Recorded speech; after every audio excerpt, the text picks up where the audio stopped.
Tonight on Beyond the Headlines, the diplomatic storm around Donald Trump's threat of military action in Nigeria is yet again gaining momentum. The European Union and ECOWAS are calling for restraint, warning against using religion as a weapon. China, we told you yesterday, is standing firmly with President Tinubu, urging the world to respect Nigeria's sovereignty and reject any use of force. But back home, the political reactions are sharp. The Labour Party says the U.S. country of particular concern tag is deeply alarming, linking Nigeria's deepening insecurity to failures of leadership under the ruling party. For the African Democratic Congress, ADC, it blames government's inaction for the growing crisis, however warning that any foreign military intervention would be disastrous for Nigeria's democracy and unity. So beyond the diplomacy, what's really at stake politically, especially as defections continue to swell the APC's ranks and 2027 slowly takes shape. I'm joined on the show today by Umar Jijiwa, who's APC youth advocate and Director General of the Youth Jagaban Network. We'll explore the politics behind the outrage, from the Christian genocide allegations to Nigeria's response, and of course, what all of this mean for power, perception, and democracy. Comrade, thank you for joining us on Beyond the Headlines. While the opposition appears to agree that a military action by the U.S. in Nigeria isn't really the solution, they have also noted very strongly that we are where we are today largely because of failure of government, and that government practically needed the U.S. government to put it under pressure to work. How do you react to this? Thank you for having me. You know, there comes a time that we have to put politics aside, and then we have to start talking about Nigeria as a country, because some of the things that are happening is politics taking too far.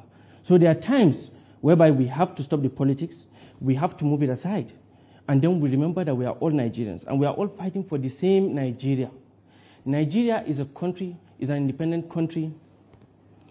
No foreign power has the right to put a foot into our country, into our territory, in the guise of whatever it is, unless, of course, if we are working with them.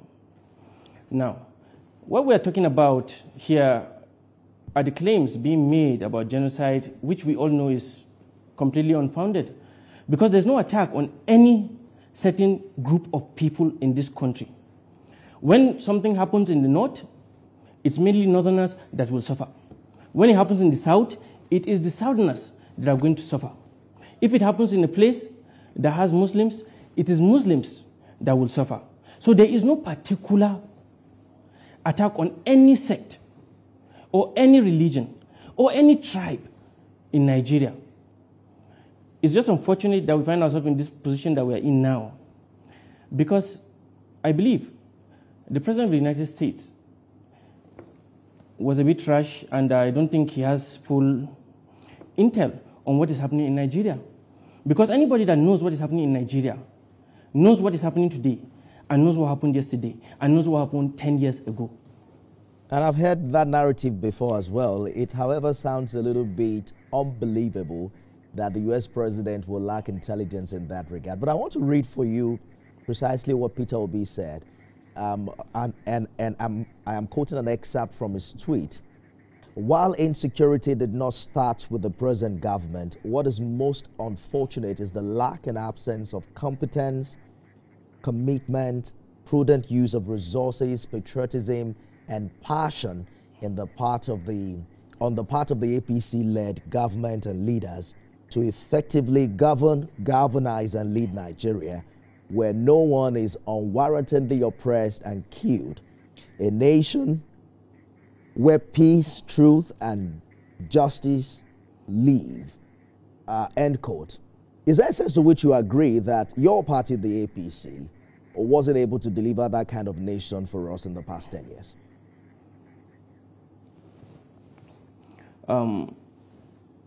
It's just a case of a particular character using the platform that he has to say what he wants to say. Of course, at any point that we lose a single life, it is a major issue in Nigeria. Even if one citizen is killed, it is unfortunate. Talk less more of the numbers that sometimes we hear. But yes, insecurity did not start under this government. He was right about that. So I have to give kudos to him for accepting the fact that this government are not the people that started this insecurity. And his own claims is that the government are not doing enough about the insecurity. That is his own opinion. But when we see the facts on ground, I beg to differ. Because to me, I remember clearly where we were before. There was a time in this country that by this time, 6 p.m., some people in the Northeast have to run back home. We remember these times when Chibok girls were kidnapped in this country. People walking into schools, kidnapping everybody and going. People did a bomb here in Abuja. Louis Edeta's police headquarters, UN.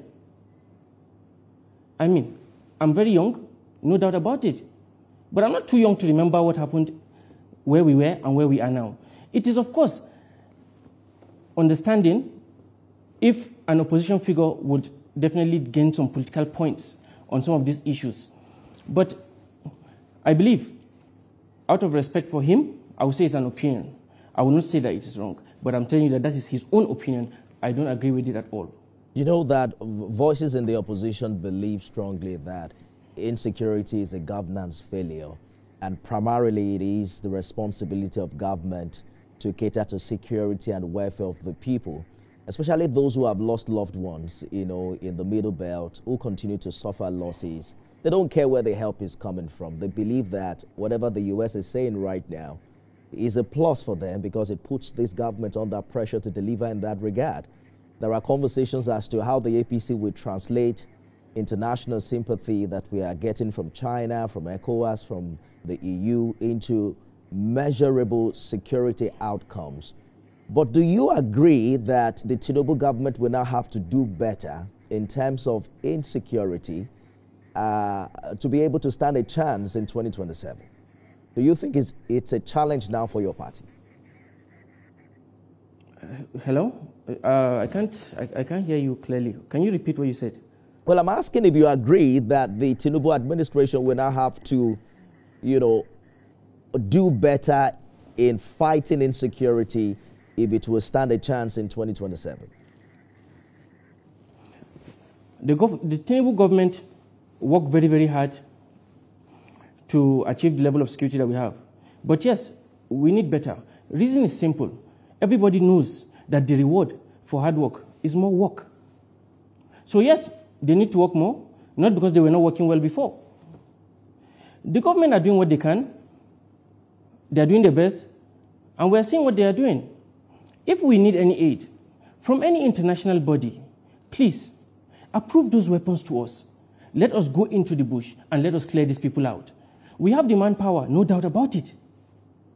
But of course, as we all know, when it comes about weapons and other issues of security, you have to just use what you have.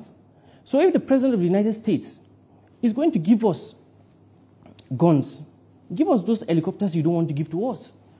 You don't need to even suffer yourself. You don't need to even send a single American here. Don't even put your people at risk for our own problem. Don't worry about it. Give us those helicopters and give us the things that we need. You don't need to even risk your own person. We have the people here that are ready to risk their own lives.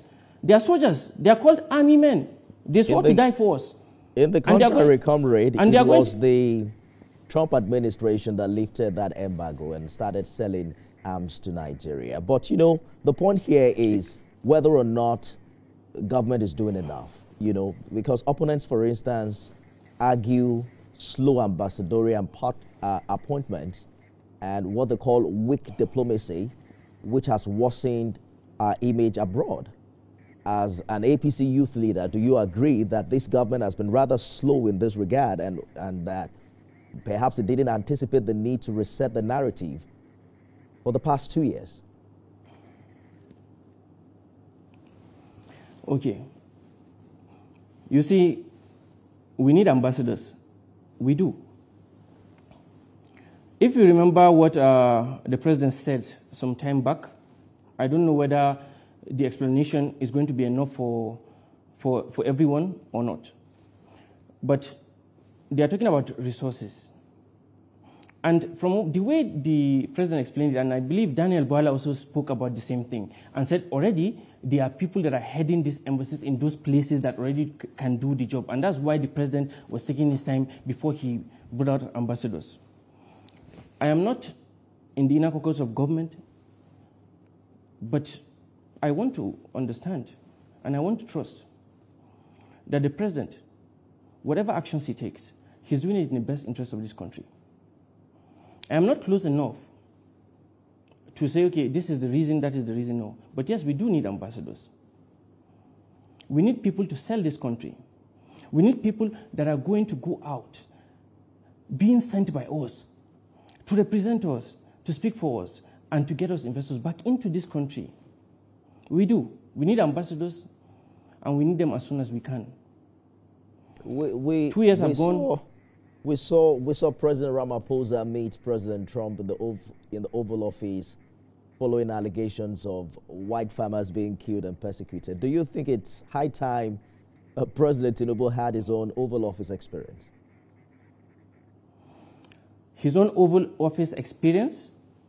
I'm talking about meeting with... Is that what you said? Yes, I'm talking about meeting with President Trump, perhaps to have a conversation and help him understand precisely what's happening here, since you said perhaps he didn't get his intel right. Yes, of course. We have a president of Nigeria. They have a president in the United States.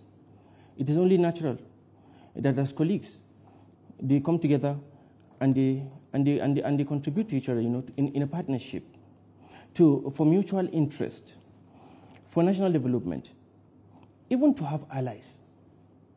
So, of course, I believe the president of Nigeria should have a meeting with the president of the United States. Not only because there's this issue on ground, but because Nigeria is a powerhouse in Africa, the largest black nation. The United States, well, if you accept what they're saying, call themselves the most powerful country in the world. I believe we are so powerful in Africa. So, of course, we should have allies of that kind of level, which is the United States. It's interesting that this development is happening on the heels of the Nigerian military addressing coup allegation narratives in some quarters. Do you think your party will benefit politically, outrightly and transparently addressing these rumors rather than overlooking it? You're talking about the coup allegations? Exactly. Well, as you said, coup allegations. The allegations. We have no concrete proof. I mean, we read a few things on paper, but I've been opportuned to be around certain people in this country that are very high up there in the security sector in this country. And I know that the president is not under any tension from any group of soldiers.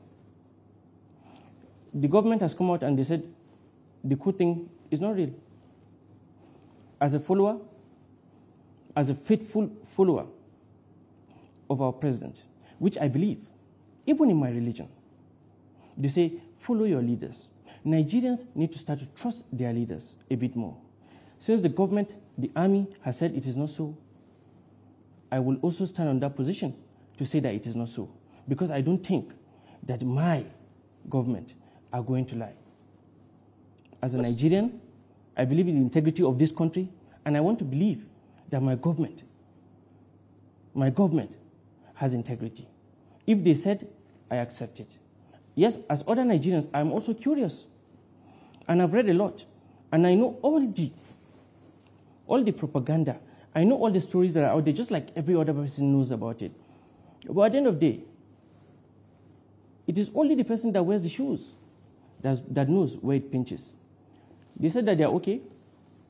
I also saw that we changed service chiefs, and I saw that some arrests were made. But they came out to tell us that it is not a coup issue. It is something else. So I want to believe that my government is secure. There's no such thing as coup.